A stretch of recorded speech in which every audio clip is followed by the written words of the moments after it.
একটু ভাবুন তো, ঘুম ভাঙার পর চারদিকে শুধু নীল আর নীল।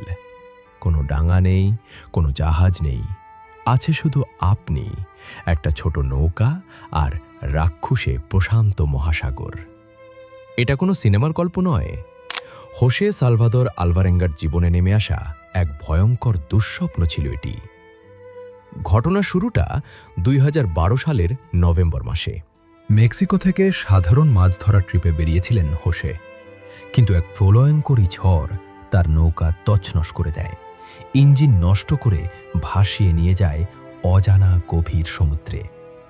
তার সাথে ছিল এক তরুণ জেলে, এজেকিয়েল। কিন্তু তীরের রেখা অদৃশ্য হওয়ার সাথে সাথে তাদের বাঁচার আশাও যেন মিলিয়ে যাচ্ছিল। মেক্সিকো থেকে প্রায় ৬,০০০ মাইল ভেসে গিয়ে তারা যেন এক জীবন্ত নরকে প্রবেশ করল। বেঁচে থাকার জন্য তারা আদিম মানুষের মতো হয়ে উঠল। খালি হাতে পাখি ধরত, সমুদ্র থেকে কচ্ছপ শিকার করত।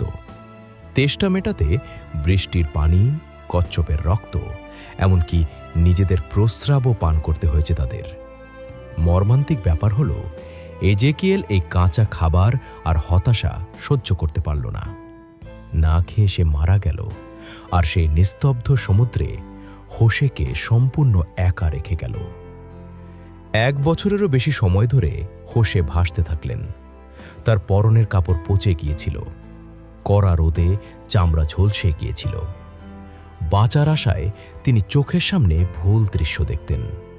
নিজেকে পাগল হওয়া থেকে বাঁচাতে কথা বলতেন চাঁদের সাথে। ৪৩৮ দিন, টানা ১৪ মাস তিনি সমুদ্রে হারিয়েছিলেন। তারপর সেই অসম্ভব ঘটনাটি ঘটল।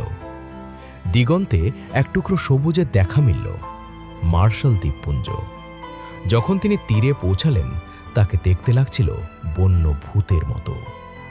তিনি পুরো মহাসাগর ভেসে পার করে এসেছেন। সব প্রতিকূলতাকে হারিয়ে হোসে শুধু বেঁচেই ফিরলেন না, তিনি প্রশান্ত মহাসাগরকে জয় করে ফিরলেন।